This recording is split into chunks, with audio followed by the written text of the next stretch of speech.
Let's go to Jessica in Denver. Hey, Jessica, what's happening? Hi, Dr. Delony. How are you? Good, how are you? Just couldn't be having more fun. Okay.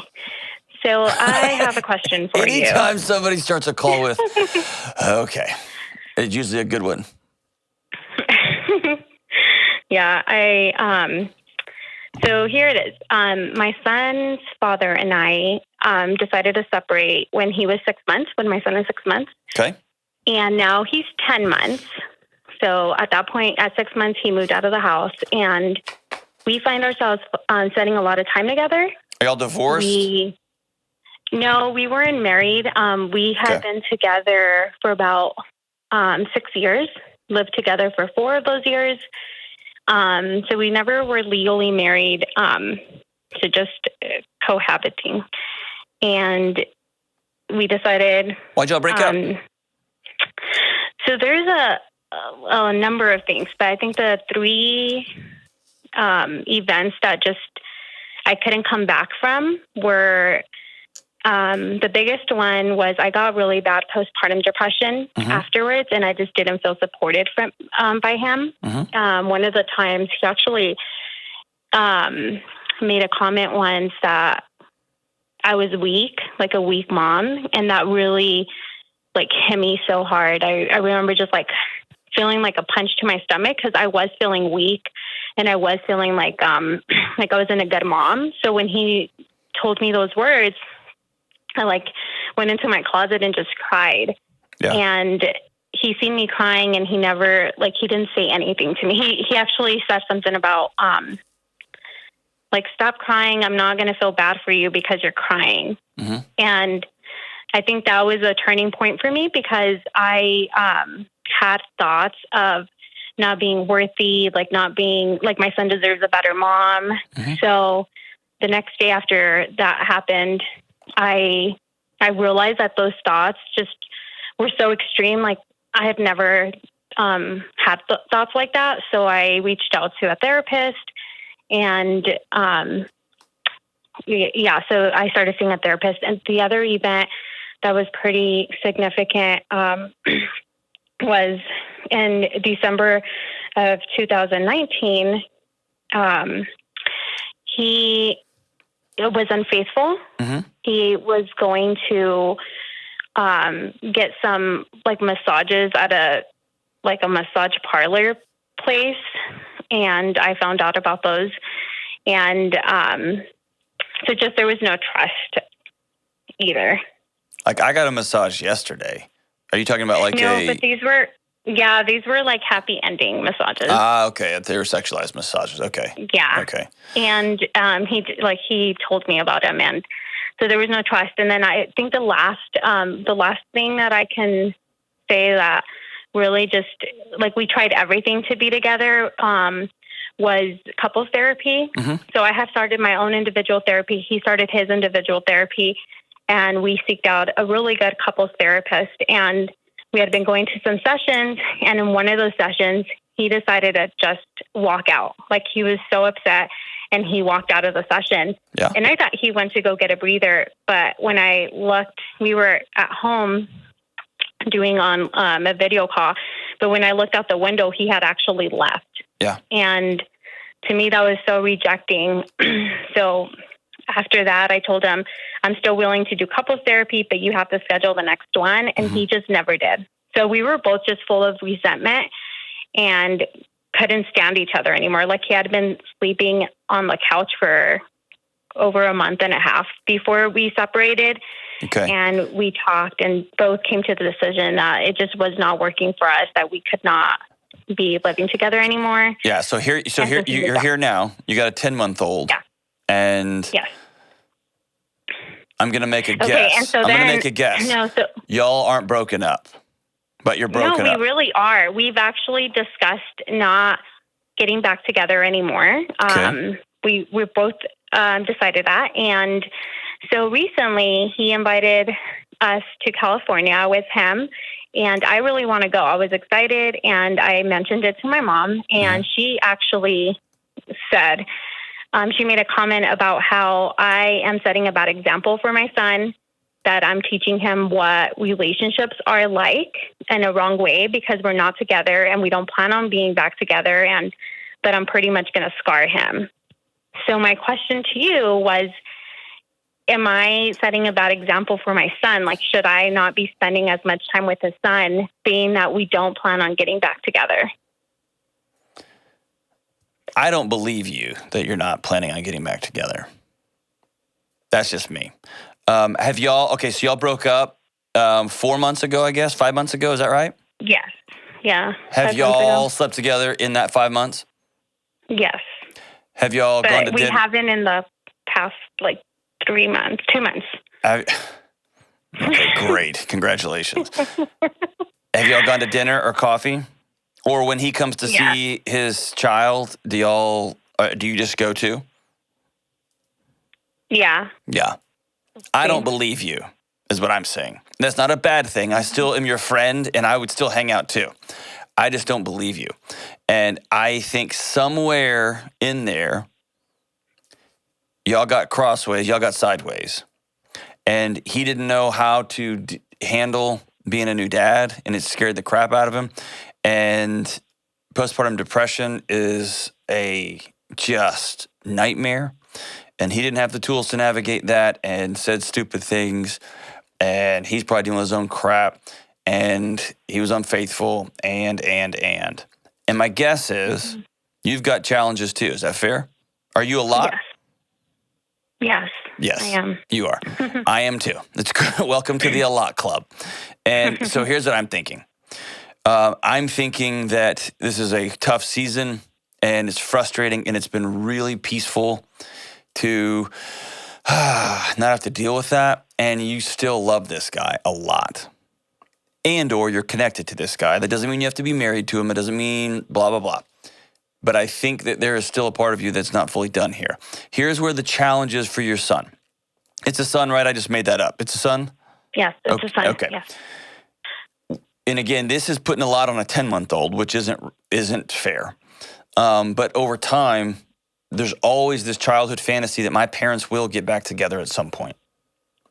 And often, and this is with a little bit older kids, they will do whatever they can to try to make that, to facilitate people coming back together. And that's not a burden that a child is designed to carry, should ever have to carry. It's unfair. And the other side of that is when two adults separate and there's kids involved and they act like adults and they treat each other with dignity and they treat each other with respect, they make the best of an awful situation, then that's better for kids. What you have to decide is where your relationship is. If you go on a trip to California with him, y'all will end up being together. You know this. He knows this. Everybody knows this. You know who else knows? Your mom knows this. And now America knows this. And so I want you to be honest with yourself about why you're going. Is there a part of you that hopes he calls in, or while y'all are on the way to California, he's like, hey, I've been in counseling, and I'm sorry for the things I said. I guarantee you there's a part of you that really hopes that conversation happens. And you may have learned some things in counseling that you hope he asks about so you can tell him. Tell me I'm way off and say, Delony, you're an idiot. Or am I right? I enjoy his company a lot. So right. I do enjoy his company. Yes. Okay. So Jessica, what would it take? What would he have to say? Like he calls you and says, I'm coming over this morning.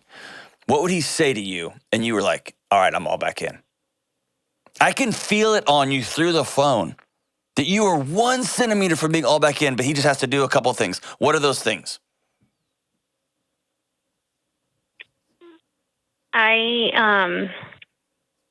No, I just don't think that it would work out. I mean, it's just the type of person that he is. I know all that. And that's awesome. What would he have to say for you to be like, all right, I'm back?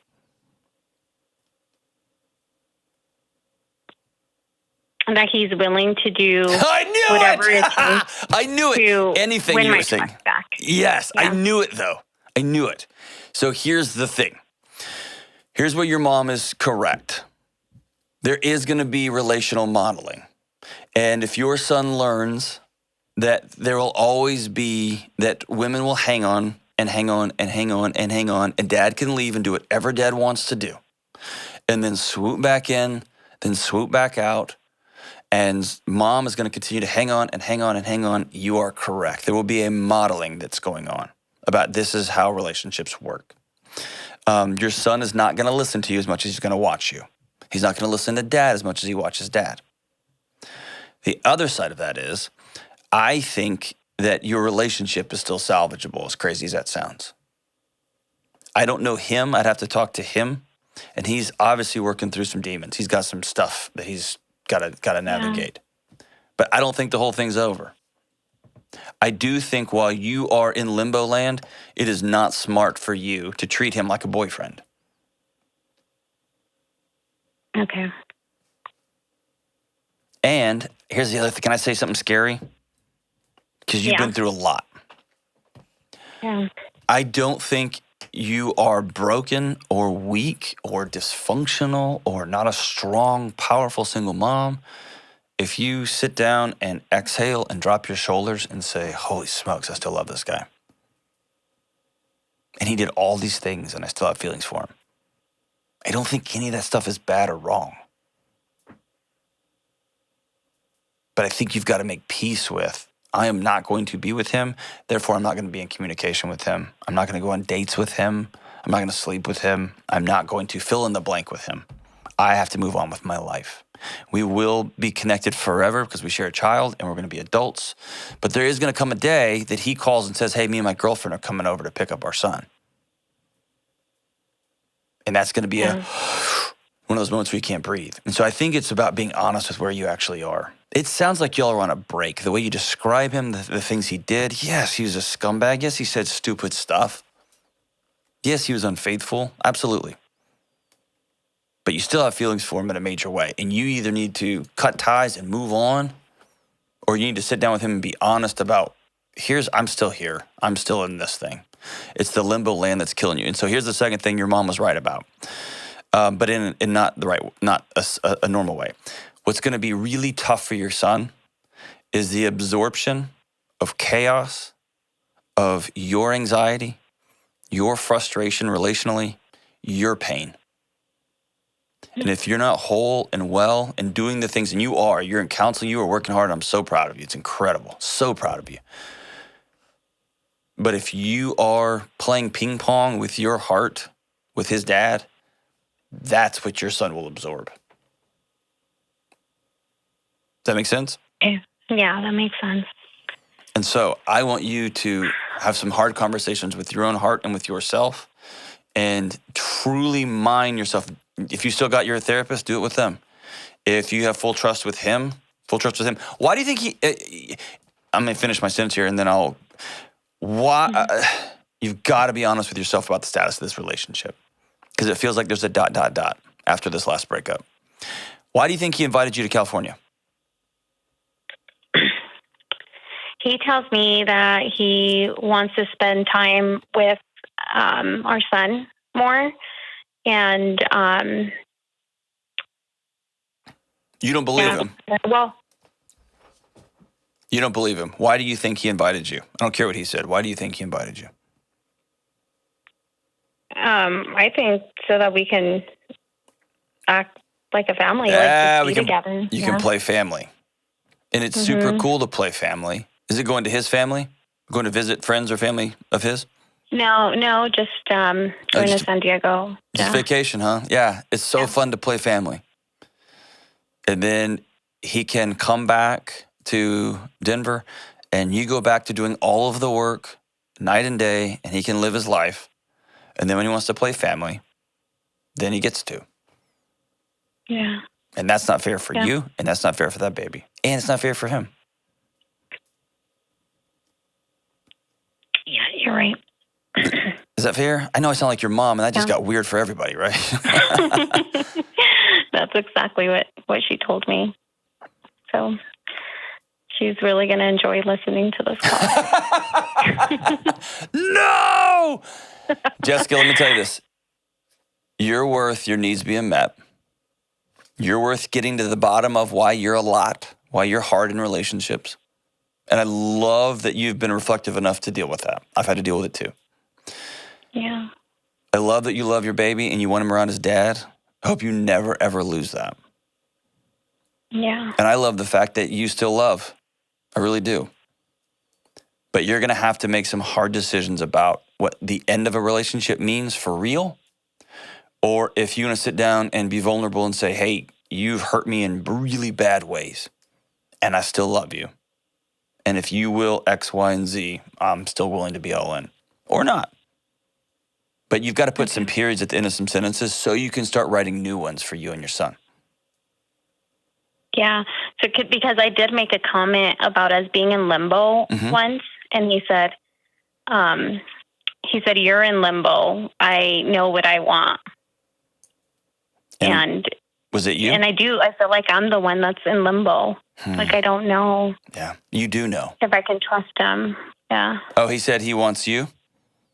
Yeah, he said you're the one that's in limbo. But when we've talked in the past, when I've told him, well, these are my needs, this is what I need from you. Yep. He's not willing to do them. He's like, that's too much. And I'm like, okay, well. Then he's answering your question for you. Yeah. Yeah. Then he's answering your question. I will tell you that infidelity's, no good, no bueno. That's easy. Mm-hmm. I know lots of people who've got up and walked out of counseling sessions before, and that doesn't mean they're evil people. That means their bodies say, I can't handle this right now. Yeah. And it could be stuff as far back as childhood. It could be stuff as far back as mom and dad. It could be all over the place. I know lots of people who do not handle postpartum well. Does that excuse it? No. It means they're uneducated, scared, terrified children who now have a child, right? Yeah. Does that excuse what they say? No. Does that make the pain any less? No. But I know people who find themselves relationally in situations where they are out of tools. And one time I actually offered one of your episodes to him. I said, hey, will you listen to this? He is giving advice to a husband who has a wife who has postpartum depression, because I think I have postpartum depression. And his response was, he said, really? Like, you don't think I'm doing enough for you already? And it just shattered me. Like, I had no words because tears just started flooding through. Because I'm like, it would have been a 15-minute clip that you could have listened to that explained exactly what I needed from him. You're correct. It would have been 15 minutes and explained it. And some men hear, hey, I want you to listen to this other guy, and he's going to tell you how to be more of a man for me. And does that mean it's wrong? I mean, it's right that he responded that way? No. But I also want to be empathetic and understand how he may have heard that. Here's an obnoxious, can I be obnoxious for a second? Here's an obnoxious other side to that.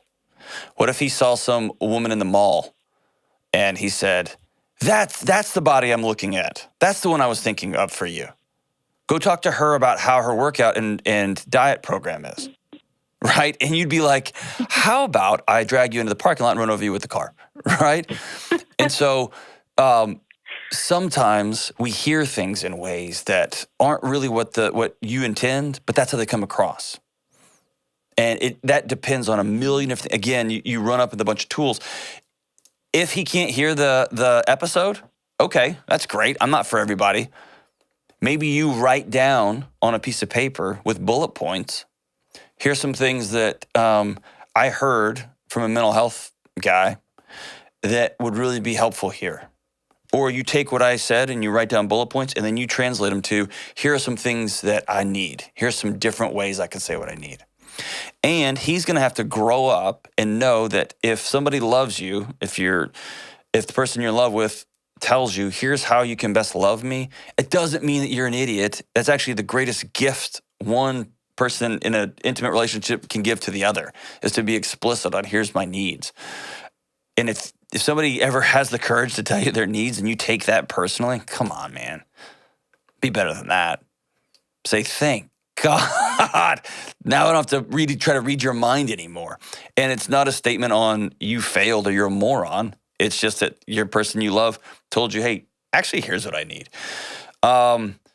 And by the way, those needs will change over the course of your relationship. Year 1, year 5, year 10, year 20, whatever. And it's, man, if you find somebody that will just tell you what they need, oh my gosh, it's so great. And I'll be honest, the times my wife has told me that, especially when I was younger, it crushed me.